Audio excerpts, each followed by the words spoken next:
সাদাকাল্লাহুল আযীম। সংগ্রামী সাথী বন্ধুগণ, আপনারা জানেন গত কিছুদিন আগে কসাই নরেন্দ্র মোদীর আসলে কাপ্তে মেরে বসে থাকা ইসলাম বিদ্বেষী সেই রামগিরি আমাদের কলিজার টুকরা, আমাদের হৃদয়ের স্পন্দন, আমাদের নবী হযরত মুহাম্মদ সাল্লাল্লাহু আলাইহি ওয়াসাল্লামের বিরুদ্ধে কথা বলে আমাদের কলিজায় আগুন ধরিয়ে দিয়েছে।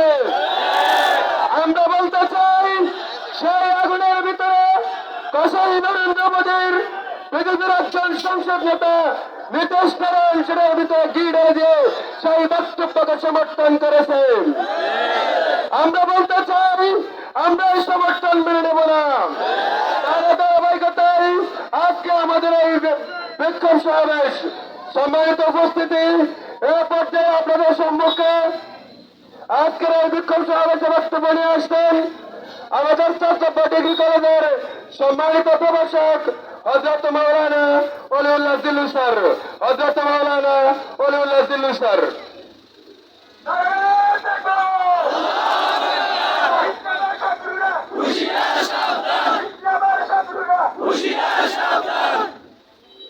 আসসালামু আলাইকুম ওয়া রাহমাতুল্লাহ। আলহামদুলিল্লাহি রাব্বিল আলামিন ওয়া সলাতু ওয়া সালামু আলা সাইয়্যিদিল মুরসালিন ওয়া আলা আলিহি ওয়া সাহবিহি আজমাইন। আমরা নামাজ শেষ করেছি, সবাই ক্লান্ত, এখন লম্বা বক্তব্য দেওয়ার কোনো সময় এখন নেই। আমি বিক্ষিপ্ত কয়েকটি কথা আপনাদেরকে স্মরণ করিয়ে দিয়ে শেষ করবো ইনশাআল্লাহ। আমি প্রথমত জানতে চাই, এদিকে আমাদের কোনো দলীয় মিছিল ছিল?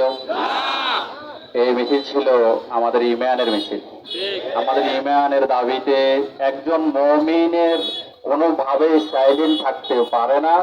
যদি মোহাম্মদকে নিয়ে কেউ কটূক্তি করে, যদি তার মাঝে ন্যূনতম কোনো ইমান থাকে, সে পাগল হয়ে তাকে কেউ বেঁধে রাখতে পারবে না, সে মিছিলে শরীর হবে, ঠিক কিনা বলে? কিন্তু আমরা দেখতে পেরেছি আমাদের হাঁটাহাঁটি, আমাদের মিছিল অনেক মুমিন। এই বাজারে এত হিন্দু আছে আমার ধারণা নেই, আমাদেরকে পথে পথে অনেকে দেখছে শুধু। কিন্তু আমার শুধু এতটুকু প্রশ্ন, ওই ভাইয়েরা কি ইমানের ন্যূনতম দাবি যে বিশ্বনবী সাল্লাল্লাহু আলাইহি ওয়াসাল্লাম ঘোষণা করেছেন লা ইউমিনু আহাদুকুম, ওই মানুষগুলো কখনো মুমিন হতে পারবে না হাত্তা আকুনা আহাব্বা ইলাইহি মিন ওয়ালিদিহি ওয়া ওয়ালাদিহি ওয়ান নাসি আজমাইন, পিতা মাতা সন্তানাদি এমনকি সকল মানুষ থেকে যতক্ষণ পর্যন্ত আমি মুহাম্মদ তোমাদের কাছে ভালোবাসার পাত্র না হব, ততক্ষণ পর্যন্ত তোমরা ইমানদার দাবি করতে পারবা, কিন্তু আল্লাহর খাতায় আমরা মুমিন হিসেবে দাবি নাম লিখাতে পারবো না। এজন্য আমাদেরকে সবসময় সজাগ থাকতে হবে। আমরা খুব বেশি কিছু করতে পারবো না, কিন্তু আমরা আমাদের অবস্থান থেকে ইমানদার হিসেবে আমরা যতটুকুন সাধ্য আমরা কেড়েছি। আমরা যারা আজকের রবিউল আউয়াল মাসে আমরা বিভিন্ন সময় বিভিন্ন জায়গায় দেখি কিছু সস্তা নবী প্রেমিক, নবীর আশেক রসুল দাবি করার কিছু লোক আমরা দেখতে পাই। তারা শুধু কেবলমাত্র আহলান সাহলান মারহাবান নবী, এই যে কিছু তোরণ, কিছু গেট তৈরি করে, কিছু গেট তৈরি করার মাঝেই আর বিশ্বনবীর আগমন, স্বাগতম, জিলাপি মিষ্টি বিতরণ, এটার মাঝে সীমাবদ্ধ থাকে। এইটাই আশেকে রসুলের এক গ্রুপ আছে। আমরা যারা প্রকৃত আশেক, আপনি যদি আপনার বাবার প্রকৃত সন্তান হয়ে থাকেন, ঔরসজাত সন্তান, আপনার বাবাকে কেউ গালি দিলে আপনি কখনো সাইলেন্ট থাকতে পারেন না। আমরা মনে করি, যদি কোনো ব্যক্তি যদি প্রকৃত আশেক হয়ে থাকে, যদি সে সত্যিকার ভাবে যদি নবীকে ভালোবেসে থাকে, নবীর অপমানে তাকে কেউ ঘরে আটকিয়ে রাখতে পারে না। উপস্থিতি আমি সংক্ষেপে বলবো যে আমরা যে ভারতের এই যে আপনার তাদের ধর্মগুরু রামগিরি মহারাজ, তিনি ইসলামকে মহানবীকে নিয়ে কটূক্তি করেছিলেন আরো মাস আগে।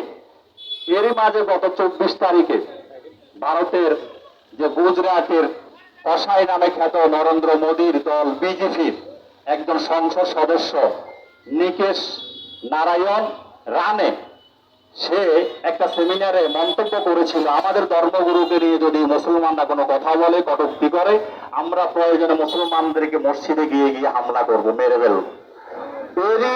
তার এই বক্তব্য আগুনের মধ্যে ঘি ঢালার মতো।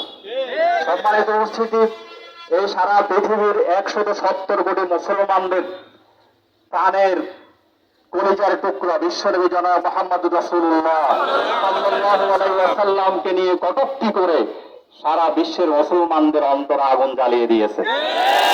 সম্মানিত উপস্থিতি, পৃথিবীর কোন ধর্মেই অন্য ধর্মকে গালি দেওয়া, কটূক্তি করার